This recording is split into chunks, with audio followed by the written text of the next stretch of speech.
इस मूवी का नाम है प्रोजेक्ट गुटेनबर्ग। मूवी के स्टार्टिंग में हमें ली और उसकी गर्लफ्रेंड युआन को दिखाया जाता है। दोनों भी पेंटर थे और जिंदगी में पैसा पाने के लिए बहुत मेहनत कर रहे थे। युआन ओरिजिनल पेंटिंग बनाती थी एंड दूसरी तरफ ली दूसरे मशहूर पेंटर्स की डुप्लीकेट पेंटिंग बनाता था। ली बहुत ही होनहार था, वो किसी भी पेंटिंग की डुप्लीकेट पेंटिंग बनाने में माहिर था, वो भी एकदम परफेक्टनेस के साथ। लेकिन वहाँ के डीलर्स को ली का काम पसंद नहीं आता था क्योंकि वो डुप्लीकेट पेंटिंग्स को नहीं बेच सकता। वही एक दिन ली को पता चलता है कि लोकमान नाम का एक आदमी युआन की पेंटिंग्स की एग्जीबिशन अरेंज करना चाहता है। लेकिन युआन चाहती थी कि उसके साथ ली की भी पेंटिंग्स को एग्जीबिशन में रखा जाए, लेकिन लोकमान के हिसाब से ली की पेंटिंग्स कॉपीड है तो वो उसे नहीं रख सकता। ली उनकी बात सुनता है और युआन से कहता है कि वो लोकमान का ऑफर एक्सेप्ट कर ले। शो के दिन एग्जीबिशन हॉल में युआन अपने पेंटिंग्स के साथ ली की एक पेंटिंग रख देती है। तभी एक आदमी जिसका नाम पेंटर है वो आकर सभी के सामने उस पेंटिंग का मजाक उड़ाता है, जिससे नाराज होकर युआन उसे बुरा भला कहती है। जब पेंटर वहां से चला जाता है तब ली उसके पीछे जाता है और उससे माफी मांगता है। पेंटर उससे कहता है कि वो उसकी पेंटिंग की बुराई करने नहीं बल्कि उसकी तारीफ करने आया है, क्योंकि किसी ओरिजिनल रेड पेंटिंग को हूबहू कॉपी करना भी एक बड़ा टैलेंट है। तुम्हारी कॉपी तो ओरिजिनल से भी अच्छी है।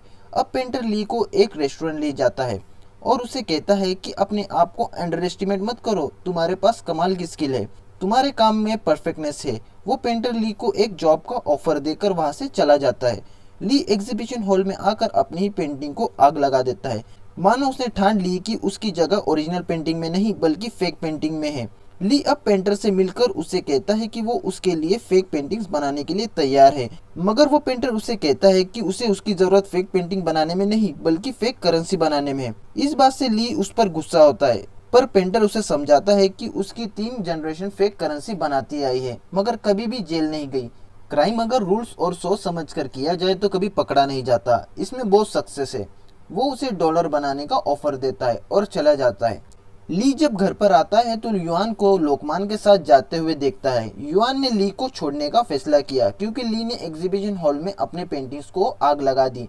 उससे युआन को काफी ठेस पहुंचती है। अब जिंदगी से हारा हुआ ली पेंटर के ऑफर को एक्सेप्ट कर लेता है।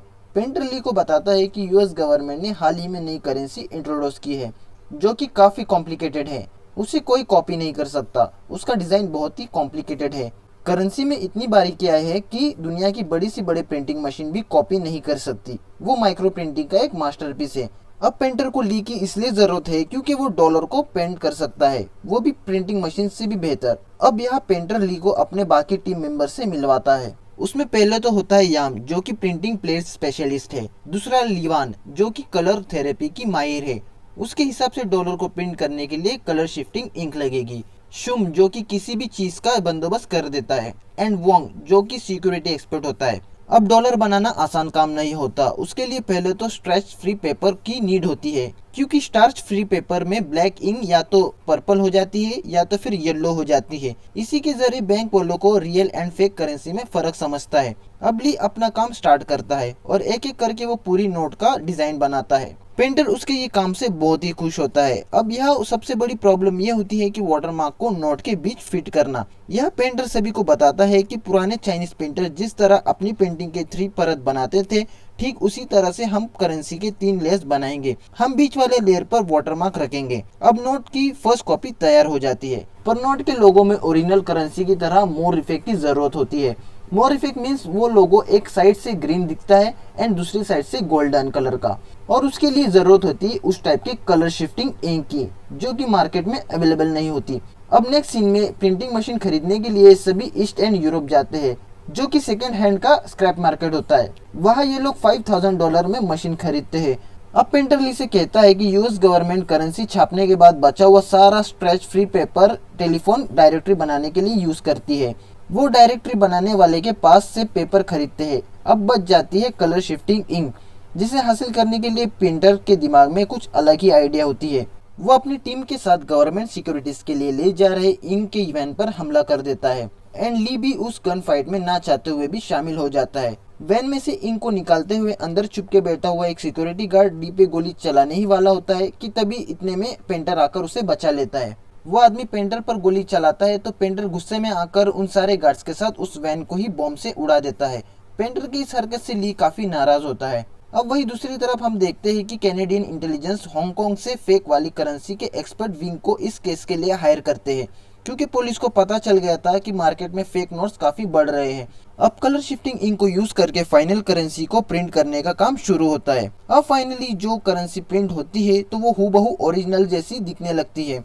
इस बात से सब खुश हो जाते हैं, मगर ली काफी उदास दिखाई दे रहा था। वो पेंटर से कहता है कि ये इंक खत्म होने के बाद और इंक हासिल करने के लिए क्या वो और बेगुनाहों को मारेगा। वो पेंटर से कहता है कि जब ये काम पूरा होगा तो वो इस ग्रुप को छोड़ के चला जाएगा। यह पेंटर थोड़ा गुस्सा करता है, पर लास्ट में वो मान जाता है। अब यहाँ पे तैयार हुई करेंसी को कई बैग्स में भरा जाता है और दुनिया में अलग अलग जगह क्लाइंट्स को उनकी डिलीवरी दी जाती है।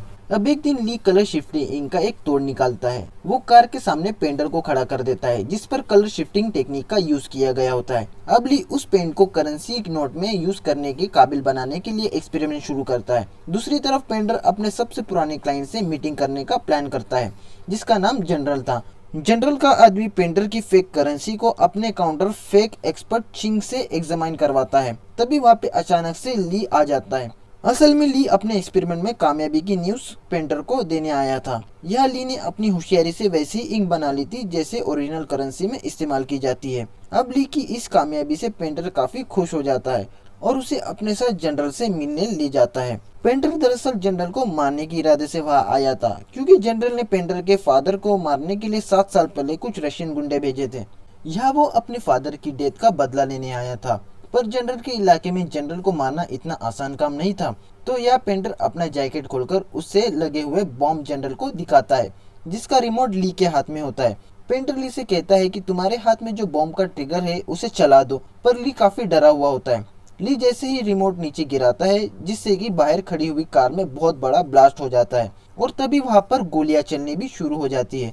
इस धमाके में जनरल और उसके सभी साथी मारे जाते हैं, पर इस धमाके में एक लड़की बच जाती है जो कि जनरल के साथ में काम किया करती थी। वो लड़की जनरल को रियल और फेक नोट का डिफरेंस बताया करती थी। वो लड़की भी अभी ली और पेंटर के साथ मिलकर काम करने लगी थी। इसी के साथ ली और उस लड़की की दोस्ती भी हो जाती है। पेंटर को काम करते काफी टाइम गुजर जाता है। अब वो अपने काम से लंबे टाइम के लिए ब्रेक लेते हैं। मीन्स उन्होंने कुछ टाइम के लिए अपने काम को रोक दिया था। ली दोबारा से पेंटर के साथ अपनी सिटी में जाता है। जब यहाँ वो युआन के घर जाता है तो वो देखता है कि युआन अब बहुत ही मशहूर आर्टिस्ट बन गई थी। उसने अपनी 1000 से ज्यादा पेंटिंग को बेच दिया था। लेकिन जब ली को ये बात पता चलती है कि युआन ने अब एंगेजमेंट कर ली है एंड वो बहुत ही जल्द शादी भी करने वाली है, तो इससे उसको बहुत दुख होता है। अब पेंटर ली से कहता है कि तुम युआन को इतना पसंद करते हो तो तुम्हें उसके लिए लड़ना होगा। तुम उसे बताओ कि तुम उसे कितना पसंद करते हो। ये कहने के बाद पेंटर ली को अपने साथ ले जाता है जहाँ शिप पर उन्होंने मीटिंग करनी थी, पर साथ ही पेंटर को उस शख्स का भी पता चल गया था जो कि इनके ग्रुप में शामिल होकर खुफिया तौर पर छानबीन कर रहा था। पेंटर को यहाँ ये भी बात पता चलती है कि उनके पीछे पुलिस इस रीजन से पड़ी है क्योंकि उनकी टीम में एक आदमी ने रूल्स को तोड़ा था जो नोट छापने का काम किया करता था। उसने नकली नोट से एक घड़ी खरीदी थी और इसी रीजन से पुलिस उनके पीछे पड़ी थी। अब पेंटर उस आदमी को पकड़ लेता है और उस आदमी से कहता है कि तुम्हें और तुम्हारी फैमिली को अब मरना होगा, क्योंकि तुम्हारी वजह से हम सब मुसीबत में पड़ गए हैं। तुमने हमारे काम के रूल्स को तोड़ा है। अब यह वो आदमी पेंटर के सामने काफी गिड़गिड़ाता है कि उसे ना मारो। यह ली भी उस आदमी को बचाने की कोशिश करता है, पर पेंटर उसे भी पीछे ढकेल देता है और पेंटर आखिर उसे मार ही देता है। अब पेंटर उस ऑफिसर से मिलता है जो कि खुफिया तौर पर उनकी छानबीन कर रहा था, लेकिन वो ऑफिसर ये बात नहीं जानता था कि इन्हें उनकी सारी सच्चाई पता चल गई है। यह पेंटर ली को बुलाकर उससे कहता है कि इस ऑफिसर को तुमने मारना है। ली बहुत ज्यादा डरा हुआ था। पेंटर ली का डर खत्म करने के लिए वहाँ पर युआन और उसके मंगेतर को भी किडनैप करके ले आता है। वो ली को गन देता है और कहता है कि इन दोनों ने तुम्हें बहुत तकलीफ दी है, इसलिए इन्हें तुम मार दो। पर यह ली इस बार भी गोली चलाने के लिए मना कर देता है। पर इस बात पर पेंटर बहुत ज्यादा गुस्से में आ गया था, इसलिए पेंटर गुस्से में युआन पर गोली चला देता है। मगर यह ली ने युआन को तो बचा लिया था, लेकिन उसका मंगेतर मारा जाता है। इधर ही जो लड़की पेंटर के ग्रुप में थी वो ली को बचाते हुए उसे ले जाती है, क्योंकि वो जानती थी कि पेंटर अब ली को नहीं छोड़ेगा, इसलिए अब यहाँ पर वो सब पर गोलियां चला देती है।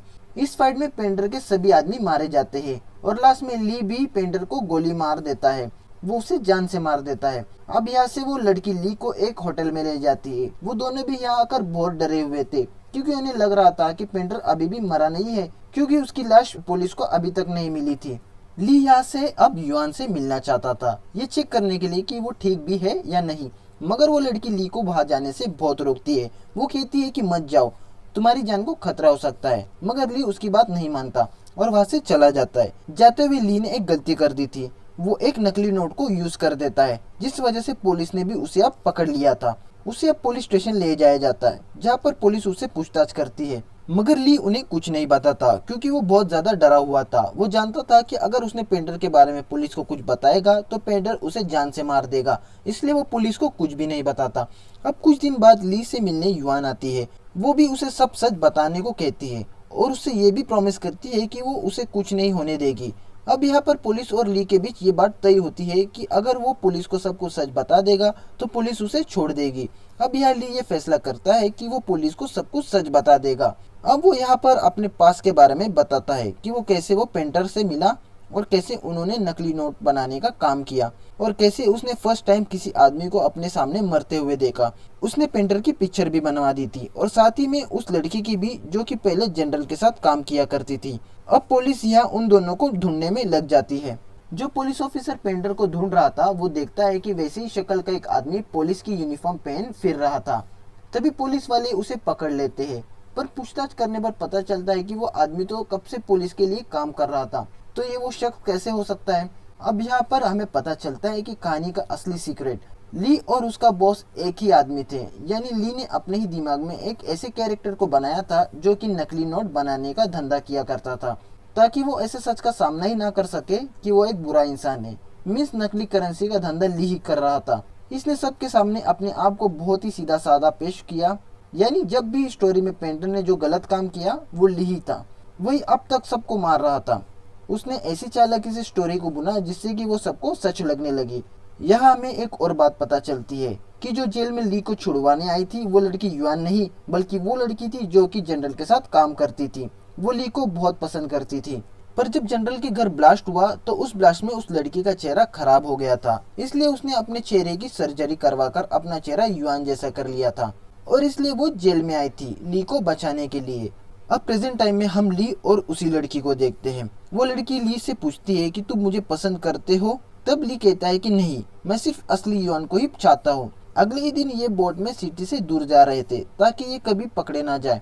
वो लड़की ली से कहती है कि मैं घंटों से बोट को एक ही जगह घुमा रही हूँ, हम अभी भी इसी शहर में हैं। वो ली से कहती है कि अगर तुम मेरे नहीं हो तो मैं तुम्हें किसी और की भी नहीं होने दूंगी, मैं अपने साथ साथ तुम्हें भी मार दूंगी। तभी वहाँ पर पुलिस आ जाती है और उन्हें सरेंडर होने के लिए कहती है, पर तभी उनकी बोट में धमाका हो जाता है। उस ब्लास्ट में ली और वो लड़की दोनों भी मारे जाते हैं। लास्ट सीन में हमें पता चलता है कि पुलिस असली युआन के पास जाती है और जब युआन ली की फोटो देखती है तो उसे याद आता है कि ली तो उसका पड़ोसी था। यहाँ हमें ये पता चलता है कि ली युआन से एक तरफा प्यार करता था, वो दोनों कभी एक दूसरे के साथ रिलेशन में थे ही नहीं। ली बहुत अमीर होकर युआन को पाना चाहता था, जिसकी वजह से वो एक फेक करेंसी बनाने वाला बन गया, मगर फिर भी वो युआन को नहीं पा सका, इसलिए उसने चिंग को फेक युआन बनाया और इसी के साथ ये मूवी एंड हो जाती है। Thank you for watching. 5,000 लौटे दिख जाना चाहिए।